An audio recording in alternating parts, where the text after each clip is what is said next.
La pyramide symbolise à merveille l'ascension vers le sommet. Le chemin du succès en compétition, minutieusement planifié, passe par une période de préparation générale et une période de préparation spécifique. La période de préparation générale se compose d'une phase dite extensive, suivie d'une phase intensive. La période de préparation spécifique de la compétition constitue la phase explosive du développement de la forme sportive. Selon l'objectif visé, ces trois phases sont divisées en étapes ou mésocycles d'un mois environ, à leur tour composés de 3 à 4 microcycles d'une semaine. Chaque étape est caractérisée par une dynamique de charge progressive ou dégressive. Le dernier microcycle de chaque étape est réservé à la récupération active. Les tests de performance réalisés durant cette semaine permettent une conduite efficace du processus d'entraînement. Commençons par la phase extensive.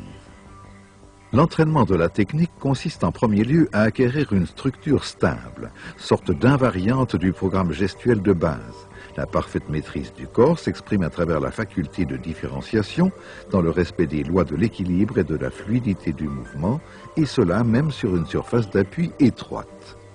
L'imitation du sursaut rasant, réalisé de chaque côté, contribue à la stabilisation de l'équilibre. La réalisation ralentie et alternative de l'action de poussée en direction de la jambe de blocage favorise et améliore la représentation mentale du mouvement. L'exécution inverse, jambe de blocage droite, bras gauche, contribue également au développement et au renforcement d'autres capacités, telles que la concentration, la différenciation et l'orientation. L'engagement d'une barre d'haltérophilie favorise la mise sous tension des chaînes musculaires. Le renforcement des qualités d'orientation et de différenciation contribue en plus à la stabilisation de l'équilibre. La projection de ballons lourds vise à accentuer la dynamique du mouvement de lancer. Les conditions d'équilibre plus précaires contribuent à la transmission optimale des forces sur l'engin. Après avoir stabilisé la structure gestuelle de base, il s'agit d'élaborer la structure rythmique. Le rythme n'est rien d'autre que la personnalisation de la technique.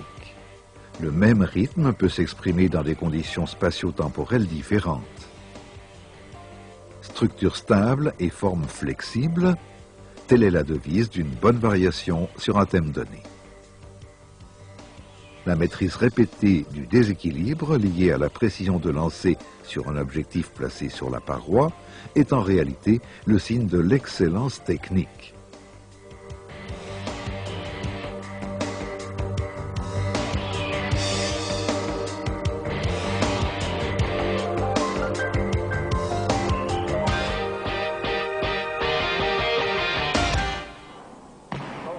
L'équilibre constitue également le fil conducteur de l'entraînement de la force.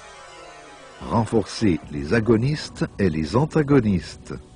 Pas de renforcement sans étirement. Des muscles préalablement fatigués s'étirent mieux. L'étirement des antagonistes favorise le renforcement des agonistes. L'utilisation méthodique de ces principes d'entraînement est illustrée par 2 exercices fondamentaux. Le squat, ou flexion des jambes, et le développé couché. Ici, étirement de l'antagoniste, fléchisseur du genou. Puis renforcement de l'agoniste, extenseur du genou.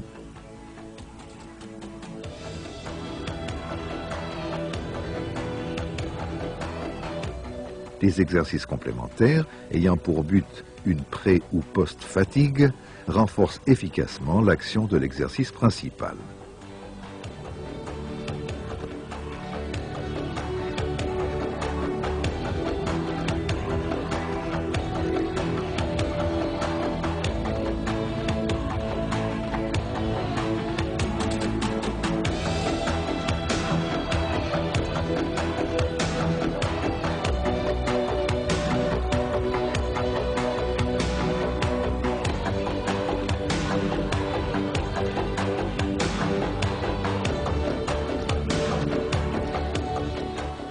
Ici, étirement de l'extenseur du genou, préalablement fatigué, puis renforcement des fléchisseurs du genou.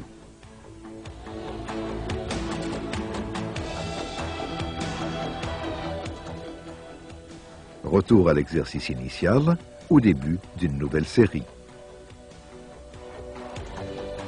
Les mêmes principes méthodologiques sont appliqués pour le renforcement de la musculature des bras et des épaules. L'athlète effectue 2 à 6 séries de 10 répétitions maximales par exercice. C'est l'épuisement local des muscles qui favorise le développement de la section musculaire.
Durant la phase d'entraînement extensive, le renforcement musculaire général vise au développement harmonieux des forces agissant sur l'appareil locomoteur passif.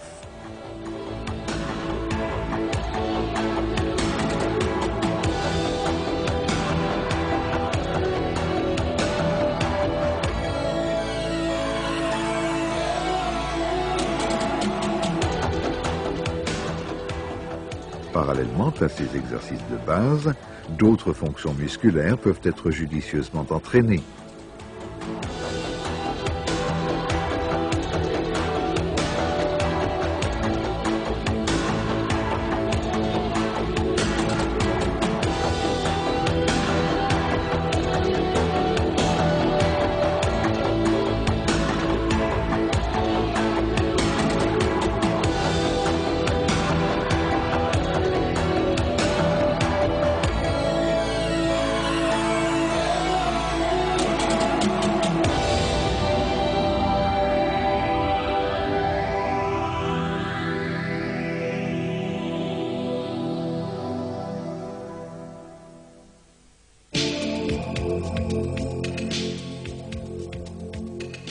Les mêmes objectifs sont valables pour le développement des qualités dynamiques de l'athlète.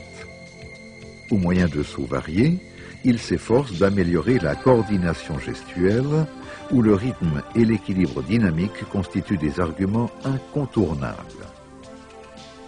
L'exécution des exercices à pieds nus, sur des tapis mous, revêt un aspect prophylactique intéressant, avant les sollicitations plus importantes des prochaines phases d'entraînement.